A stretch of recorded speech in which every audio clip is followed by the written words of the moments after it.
Bonjour à tous, c'est le Général. Aujourd'hui, on va parler de l'invasion allemande de l'URSS qui a débuté en 1941.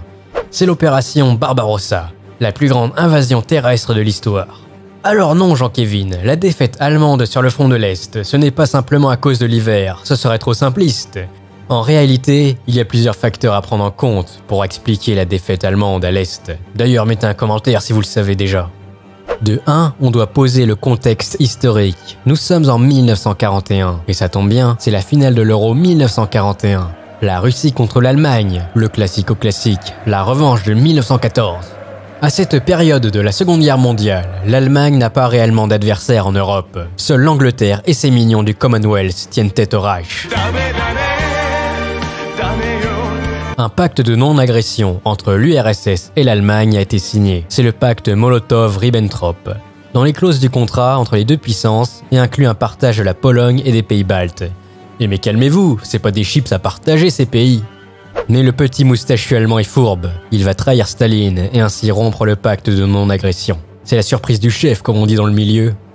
22 juin 1941, 3h30, le Reich allemand et ses alliés se lancent dans l'une des plus grandes opérations terrestres de l'histoire. En effet, l'Axe aligne plus de 4 millions d'hommes, 5000 chars, 4000 avions, 45 000 pièces d'artillerie et 600 000 camions, soit environ 500 000% plus de monde présent que lors de la finale de foot féminine. Il y a absolument une fan et une supporter de l'équipe de France. Qui joue gardien de but dans l'équipe de France de foot? Je ne sais pas. Le plan de bataille est le suivant. L'Allemagne doit mener une offensive jusqu'à la ligne Arkhangelsk-Astrakhan et sécuriser les villes clés. 3 groupes d'armées sont créés. Le premier, le groupe d'armées Nord, doit capturer le symbole de l'URSS, Leningrad, aujourd'hui Saint-Pétersbourg. Un second groupe d'armées doit prendre Moscou, la tête de l'URSS. Et le dernier groupe d'armées, dénommé groupe d'armées Sud, doit prendre l'Ukraine, Stalingrad et le Caucase. Dès les premières minutes de la rencontre, les aérodromes soviétiques sont directement attaqués et les avions abattus sur les pistes. De ce fait, l'Allemagne a une supériorité aérienne totale. L'engagement se poursuit avec les Panzerdivisions. Les chars allemands encerclent des millions de soldats lors de plusieurs gigantesques batailles d'encerclement. Les chars, extrêmement bien coordonnés pour percer le front, passent derrière les lignes défensives russes. Eh mais vous êtes hors jeu! Tout joueur qui se retrouve derrière le dernier défenseur est considéré comme hors jeu. Ces batailles d'encerclement détruisent totalement les effectifs russes et brisent l'organisation de l'armée soviétique. Avec ses pertes colossales, l'armée rouge semble brisée.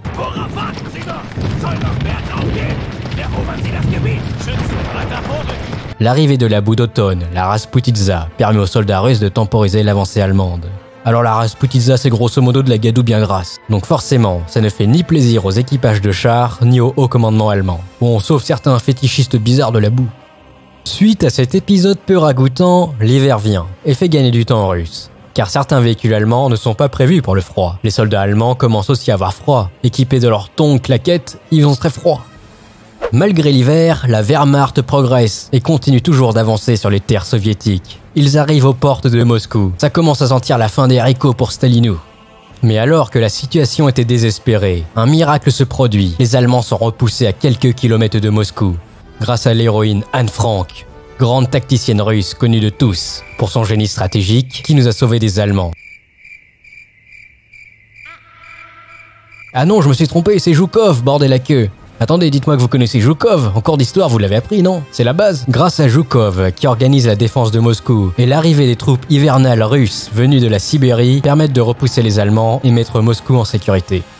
Oh quel dommage, c'était presque le but décisif pour la Mannschaft, mais l'occasion était manquée par les soldats allemands. La suite vous la connaissez. Après la mi-temps, les soviétiques vont lancer des contre-attaques hivernales et briser l'offensive allemande. C'est la fin de l'opération Barbarossa. Sur le papier, l'Allemagne a gagné de manière tactique, mais le plan stratégique a échoué. Techniquement, elle a virtuellement perdu la guerre.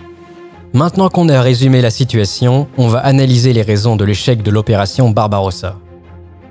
Premièrement, la taille du théâtre, bordel la queue. C'est immense comme territoire à envahir, beaucoup trop grand. Imaginez le défi stratégique et logistique de devoir organiser et gérer un front aussi large, commander des unités ou planifier des offensives sur une échelle aussi vaste, et le fait de gérer le ravitaillement sur des distances aussi longues. D'ailleurs, le front de l'Est, c'est le deuxième front le plus grand de l'histoire, après la bataille du front de Fababi.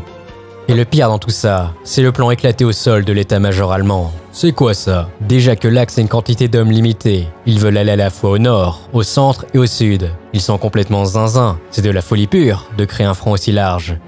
Avec 3 objectifs extrêmement difficiles à atteindre, pour une campagne militaire de cette ambition, c'est quasiment impossible à réussir. Deuxièmement, l'Allemagne n'a pas les moyens logistiques d'apporter autant de ravitaillement à la ligne de front sur un territoire aussi vaste. Imaginez que les Allemands doivent ravitailler pour l'équivalent de 3 à 4 fois ce qui a été utilisé lors de la bataille de France. Alors bonne chance pour organiser tout ce petit monde. On peut rajouter que l'armée allemande n'est pas totalement motorisée. La majorité des soldats sont à pied, avec les chevaux. Et pour les plus ou moins chanceux, la drogue dans le chocolat pour marcher plus vite. Et oui, la Blitzkrieg c'est bien, mais bon, faut toujours attendre les soldats derrière. Donc bon, au final, est-ce que ça sert vraiment ? Troisième raison de l'échec allemand, le manque de pétrole. Eh bien oui, l'Allemagne n'a pas de réserve astronomique de pétrole. Juste du pétrole synthétique produit à la maison, ou soit le pétrole de son allié roumain, ou bien encore le pétrole russe que l'Allemagne avait acheté à l'URSS avant la guerre. C'est suffisant pour mener une offensive sur quelques mois, mais après, il faudra faire le reste à pied. Quatrièmement, l'Allemagne a mal géré les pays conquis, comme par exemple l'Ukraine, qui était profondément haineuse envers Staline, notamment avec l'Holodomor et les famines soviétiques.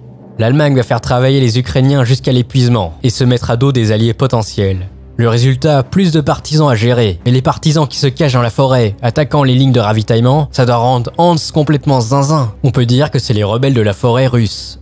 Cinquièmement, l'Allemagne a sous-estimé l'armement russe. Par exemple, ils pensaient que les BT-7 et les T-34 étaient des chars Eco+, mais en réalité, ils sont supérieurs aux Panzer. Seul l'entraînement et la coordination radio des tankistes allemands les sauveront lors des affrontements blindés. Sixièmement, l'Allemagne n'a pas énormément d'hommes de disponibles. Eh bien oui, la campagne de Pologne, la campagne de France, la campagne de Grèce ont été coûteuses en vie humaine. Également, il faut bien installer des garnisons dans ces zones pour éviter des révoltes, ce qui demande encore plus de ressources humaines. Et oui, il faut beaucoup de DRH. A contrario, l'URSS a un paquet de soldats. Bon sang de bonsoir, énormément. Des brochettes de Russes colériques, par lot de 100, par lot de 1000, par lot de 10 000. En veux-tu, en voilà, il y en a partout. Il pleut de la division, derrière un buisson, caché derrière un T-34, sur le toit d'une usine, ils sont partout. Septièmement, la doctrine des batailles d'encerclement ont été un mauvais choix allemand. Sur le papier, les batailles d'encerclement c'est stylé. Mais dans les faits, c'est très coûteux en hommes de réduire une poche défensive. Ça force les divisions blindées à attendre que l'infanterie fasse le boulot. Alors certes, ça marche très bien sur l'armée française qui n'a pas beaucoup d'hommes, car si tu encercles 100 000 Jean-Louis, tu brises l'armée française. Mais si tu encercles 600 000 Dimitri à Kiev, eh bien à côté, il y a 1 million de Dimitri en plus qui arrivent. Du coup, tu peux faire 5 ou 6 gigantesques batailles d'encerclement et encercler beaucoup de Dimitri. Ça changera pas grand-chose, il y aura toujours plus de Dimitri à la fin. Mais ça, c'est la doctrine de pensée prussienne, de vouloir absolument une bataille décisive d'encerclement, comme pour la bataille de Cannes. Et oui, les Prussiens, c'est des tacticiens complètement zinzins, à vouloir toujours un joli encerclement parfait. Cependant, l'officier prussien, il oublie la logistique derrière. Eh bien oui, t'as des ressources limitées, espèce de zinzin, donc faut éviter de faire le zinzin. C'est plus l'époque de la bataille de Cannes, où si tu détruis une armée, c'est fini. Ici, les Russes ont les moyens de remplacer tout ce beau monde très rapidement. L'état-major allemand pensait que ça allait faire comme pour la bataille de France. Mais contre toute attente, en URSS c'est différent, car l'économie, le régime politique et l'industrie fonctionnent toujours à côté, ce qui permet à l'URSS de produire toujours plus d'hommes et remplacer ses troupes. Huitième argument, l'industrie soviétique a été épargnée et a pu continuer de produire l'armement et des munitions en masse. Pourquoi ? Eh bien parce que les usines ont été transférées sur rail, vers l'Oural. Ici, on y travaille jusqu'à l'épuisement. Et si tu fais pas ton taf, c'est pas la CGT qui te protège, mais c'est l'officier du NKVD qui te fait un petit trou dans la tête. Donc forcément que masse d'avions et de chars sont produits. Et en plus, les Américains envoient du matériel, comme des camions ou des avions, pour maintenir l'URSS sous perfusion. Et oui, dès qu'il y a un truc à vendre et se faire du fric, il y a toujours l'oncle Sam qui est là. Et enfin, neuvièmement, il faut mettre en évidence qu'aux portes de Moscou, l'armée allemande était complètement épuisée et a subi beaucoup de pertes. La moitié des chars sont hors service par exemple, et les divisions d'infanterie sont étrillées. Avec des effectifs limités, il est impossible de poursuivre une offensive en plein hiver, et ainsi de prendre Moscou. Conclusion, l'Allemagne avait virtuellement perdu la guerre dès le début de l'invasion. En effet, le plan de bataille était beaucoup trop ambitieux. L'Allemagne possédait trop peu de ressources, avec une dispersion des forces trop importante et une logistique impossible à maintenir mèneront à la défaite allemande avant même l'arrivée de l'hiver. En gros, les Allemands ont perdu eux-mêmes, c'est pas la faute de l'hiver.